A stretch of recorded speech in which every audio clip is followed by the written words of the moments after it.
गुरु ब्रह्मा गुरु विष्णु गुरुदेव महेश्वरो गुरु साक्षात् परम ब्रह्म तस्मै श्री गुरुदेव नमः। वराहपीरं नटोर्वपो कर्ण्यो कर्णिकारं विप्रवासितकनकविशं भजन्ते च माला सच्चिदानन्दरूपाय विश्वोत्पत्त्यादितवे तापत्रविनाशाय श्रीकृष्णाय नमः। सच्चिदानंद रूपाय विश्वोत्पत्त्यादिवे तापत्र विनाशाय श्री कृष्णाय नमः। श्री राधे मेरी स्वामिनी मैं राधे जुगदास जन्म जन्म महदी जियो शिवृंदावन कुमार।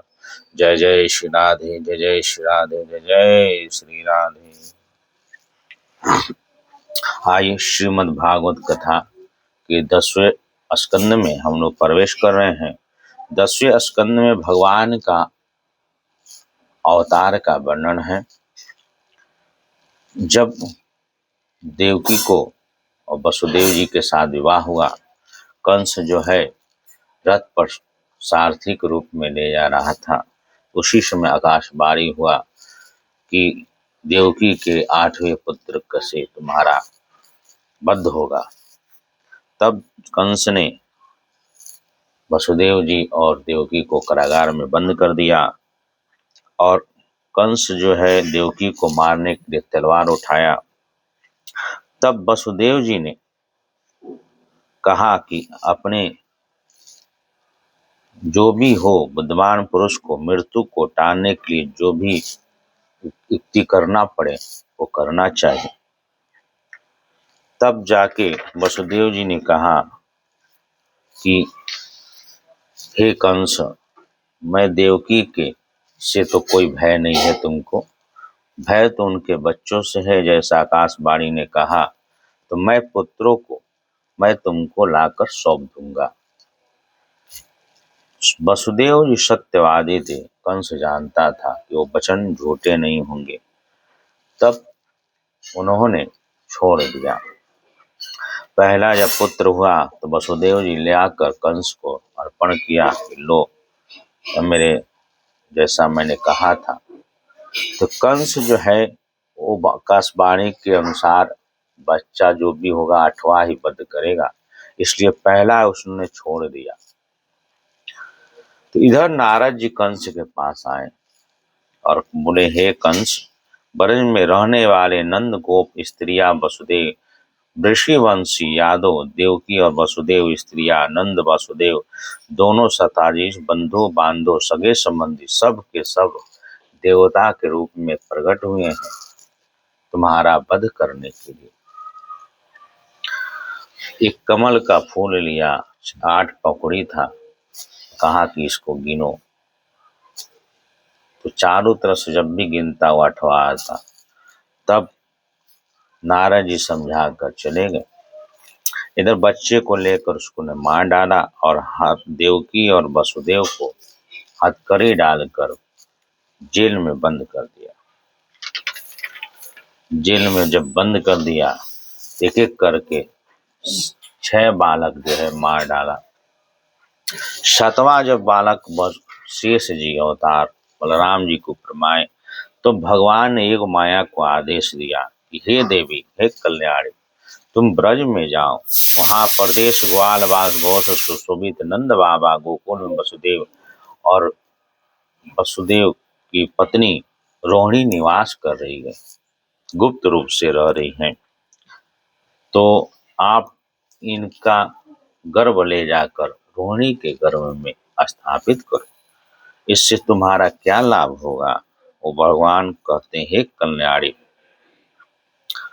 मनुष्य तुम्हें समस्त अभिलाषाओं को पूर्ण करने वाले जानकर धूप दीप निवेद अन्य प्रकार की सामग्रियों से तुम्हारी पूजा करेंगे। पृथ्वी में लोग तुम्हारे लिए बहुत से स्थान बनवाएंगे। दुर्गा, भद्रकाली, विजया, वैष्णवी, कुमुदा, चंडिका, कृष्णा, माधवी, कन्या, माया, नारायणी, ईशानी, शारदा, अंबिका आदि बहुत से नामों से तुमको पुकारेंगे, पूजन करेंगे। देवकी के गर्भ से खींचे जाने के कारण शेष जी लोग संसार में संकर्षण कहेंगे। लोकरंजन करने के कारण राम भी कहेंगे और बलवानों में श्रेष्ठ होने के कारण बलभद्र भी कहेंगे। जब भगवान ने आसनी योग माया को इस तरह आदेश दिया तो ऐसा कर उनको शोधाय करके परिक्रमा करके पृथ्वी लोक में चली आई और भगवान जैसा कहा था वैसा उसने कहा। तब 8वां गर्भ में जब भगवान स्वयं धारण करके गर्भास्थान हुए, देवकी माता के जो अंदर भय था बस वो सब भगवान के आने के कारण भय समाप्त हो गया। उनके शरीर में तेज हो गया, मस्तक पे एकदम सूर्य के समान जो है प्रकाशमान हो गया। इस तरह करते करते समय बीता। भगवान शंकर, ब्रह्मा जी और सभी देवता कंस के कारागार में भगवान का स्तुति करने लगे। श्री हरि का इस प्रकार स्तुति करने लगे, हे प्रभु, आप सत्य संकल्प, सत्य ही आपकी प्राप्ति का शेष साधन है। सृष्टि के पूर्व में, प्रलय के पश्चात, संसार की स्थिति के समय में इस असत्य अवस्थाओं को भी आप सत्य हैं। पृथ्वी, जल, तेज, वायु और आकाश, इन 5 दृश्यमान सत्यों का भी आप ही कारण है। उनमें अंतर्यामी रूप से विराजमान अभिमान भी है, दृश्यमान जगत के प्रमाण स्वरूप है। आप ही मधुर वाणी और समदर्शन प्रवक्तक हैं और भगवान आप तो बस सत्य संकल्प स्वरूप ही है। हम सब आपके शरण में आए हैं। हे प्रभु, ये पृथ्वी का भार आपके आने से हल्का हो गया। और आगे कहते हैं कि हे प्रभु, जो आपके भक्त जन उपासना और क्रिया योगों के द्वारा आपका सत्कार करते तो हैं, जो पुरुष आपके मंगलमय, ध्यान से सुनिए, जो पुरुष आपके मंगलमय नामों और रूपों का श्रवण, कीर्तन, स्मरण और ध्यान करता है और आपके चरण कमलों की सेवा करता है, वो आपका चित्त लगाए रहता है, फिर उसे जन्म मृत्यु के संसार में चक्र से आवागमन को नहीं आना पड़ता है, उसका मोक्ष हो जाता है। संपूर्ण दुखों के होने वाले भगवान आप सर्वेश्वर हैं। ये तो पृथ्वी का आपका चरण कमल है, आपके अवतार से इसका भार दूर हो गया है। धन्य प्रभु, हमारे लिए बड़े सौभाग्य की बात है कि हम लोग आपके सुंदर सुंदर चिन्हों सिक्त चरण कमलों के द्वारा भगवती पृथ्वी को देखेंगे, स्वर्लोक को भी आपकी कृपा से कृतार्थ देखेंगे। इस प्रकार सभी देवतागण, ब्रह्मा, विष्णु, इंद्र आदि देवता भगवान की गर्भ जेल कारागार में स्तुति करने होंगे। फिर समय आने के कारण भगवान जो है प्रकट हुए और वसुदेव जी को आदेश दिया कि आप पिछले जन्म में क्या थे।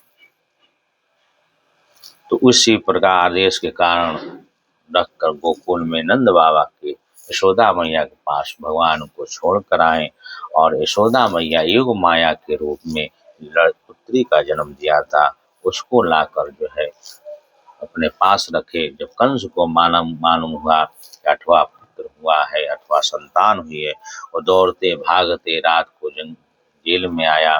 उसने देखा पुत्री है। जब आकाश में दे मारा पत्थर पे तो दिव्य अष्टभुजा रूप धारण कर ली, वही विंध्याचल में अष्टभुजा नाम से प्रसिद्ध हो गई। बोली जय जय श्री राधे नंद के आनंद भयो, जय कन्हैया लाल की। हाथी दीने घोड़ा दीने और दीने पाल की। सचिदानंद रूपाय विशुद्धपत्याधिदेवे तापत्र विनाशाय श्री कृष्णाय नमः। आगे कथा भगवान की लीलाओं का वर्णन है। बचपन में क्या क्या लीला किया है, ये सब भगवान श्री कृष्ण का लीला 10वें स्कंद में है और बहुत सी कथा है। इसको पढ़ने से मोक्ष की प्राप्ति होता है, सुख शांति की प्राप्ति होती है। हरि नाम संकीर्तनम कलौ नास्ति कलौ नास्ति। इस कलिकाल में भगवान का नाम ही समस्त पापों को उद्धार करने वाला है, उससे काटने वाला है। श्रीमद् भागवत कथा सबको पाठ पठन करना चाहिए। जय जय श्री राधे, जय जय श्री राधे।